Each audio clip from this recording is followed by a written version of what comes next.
This is talkSPORT Extra Time. I'm Mike Graham with you all the way through until 6 o'clock in the morning. Very exciting weekend of athletics coming up here, of course, with the anniversary games. But time to talk football now, because Mark Lovell is the CNN World Sport Bundesliga expert, and we're going to find out what's been going on in Germany. Mark, a very good morning to you.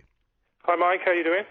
Very well indeed, thanks very much. Not a great deal of transfer movement, I suppose, from Germany to the Premier League this year. I mean, there have been some who've been saying, actually, the Premier League hasn't been attracting very many big stars from foreign leagues in Europe at all. But I suppose we should start with Pep Guardiola's reign beginning at Bayern, because they had that rather handy game against Barcelona, friendly this week, and they won 2-0.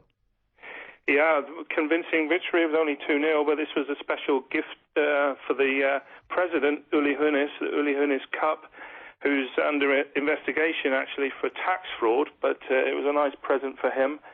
Raised to $2.5 million for charity, and Bayern, boosted by their signing of Thiago Alcantara, who was rumoured to be linked with Manchester United, Mike, as well, but they've boosted this treble-winning side with Mario Götze from the bitter rivals Dortmund as well, and they've got the Barcelona star Thiago. So, they've added those stars to an already strong side, which is coming off the back of a treble-winning season. How does Pep Guardiola make that side better? That remains to be seen.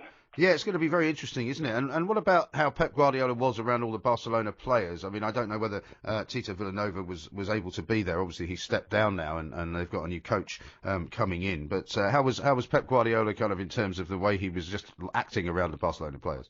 Well, he was very comfortable speaking to the players. He mentioned it was always a special game against Barcelona, where he loved his football and won many trophies, and but he's taken on this new job in Munich, and he's thriving there already. He's really making leaps and bounds with the language, which is the German language, not an easy beast to conquer, and he seems to be really enjoying his early days in Munich. And he's got a few weeks, I suppose, until the Bundesliga season starts. So he's got a Super Cup match coming up with Borussia Dortmund, and of course he's got that Super Cup later on in August with Chelsea as well, and his old foe Jose Mourinho. Yep, on Saturday away in Dortmund. That's going to be a first real test. That's a game they'll want to win, and as you mentioned, Mike, Pep against Jose Mourinho in Prague in that UEFA Super Cup. That's a game that we're all looking forward to already. That's going to be interesting to see how Jose and Pep react to each other in Prague. Yes, I mean, we've been watching Jose Mourinho out in the Far East making his little mind game speeches about Manchester City and about Manchester United and about Wayne Rooney, and he hasn't sort of turned his fire on Pep Guardiola yet. I suppose Guardiola's keeping fairly quiet about him as well at the moment. Well, I think he will keep quiet until they maybe face each other in the Champions League. No, exactly right. And what about the situation with Robert Lewandowski? He'll obviously stay with Dortmund for one more season, but it looks like after that he's going to go to Bayern Munich for free. Has there been a lot written about that? Because obviously Mario Götze got quite a lot of flack, didn't he, from Dortmund fans before he went to Bayern Munich. What's Lewandowski going to be getting in terms of a sort of reception from the Dortmund fans? Well, it's been a really interesting one to follow. Obviously, Götze we know about. He was sold for 37 million fee. If it was up to Lewandowski and his agent, he would be already at Bayern. But Dortmund have really been strong on this, which is unusual in the modern day football. And Lewandowski's going to see out his contract with Dortmund. I mean, it'll be interesting to see his mentality, how much he really plays for Jurgen Klopp and Dortmund this season. How professional is he, and how often does he play through injury for his side? How much of a team member he is? It's going to be interesting on a professional level. Yeah, sure. And how strong are Dortmund going to be this year in the Champions League, do you think? Because obviously they're going to be weakened to an extent without their star player who's now gone off, Mario Götze. However, they didn't have him in the final against Bayern Munich anyway. Have they brought anybody else in that we should know about? Yeah, they've brought in a lot of three players with hard to pronounce names. I'll start with the easiest one, Socrates, a defender, and they've signed a really quick striker from France, Saint-Étienne, Pierre-Emerick Aubameyang, and another midfielder who's already got injured, Henrik Mkhitaryan from Donetsk, for 27.5 million. And they've invested heavily the money, the profits from the Champions League run. Obviously, it's going to be difficult to repeat that run all the way to the final, because other teams in the Champions League will realise how strong Dortmund were this season, so they won't take them so lightly. You know, they were in the group of death last season with Manchester City and three other respective champions of Europe, and I think, you know, that group of death was a really good stepping stone. And Dortmund, you know, they've got the talent to go deep into the competition, but to get to the final is maybe a bridge too far. Klopp already mentioned that to try and get to the German final, which has been in Berlin in a couple of years' time, that would be his main aim. And of course, he'll be or Dortmund will be in a much easier group this time around, presumably, won't they? Yeah, the seeding will improve their prospects, you know, but they will be concentrating a little bit more, hopefully, on their Bundesliga fortunes. I mean, they lost the league by 25 points, Mike, last season, and that will be their main task, to try and reduce that deficit. It's an almost certainty that Bayern will retain their Bundesliga title. So Dortmund will make every effort to try and reduce that 25. That is a lot of points, Mike.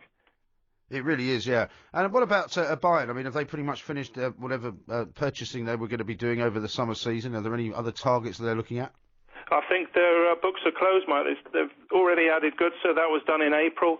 Thiago, that was maybe a real player that Guardiola wanted from his Barcelona days for 25 million, and they signed another defender from Mainz, Jan Kirchhoff. I think their business is done.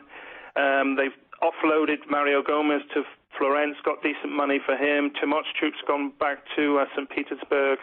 I think Bayern, you know, they've got a surplus of talent, an embarrassment of riches, luxury squad.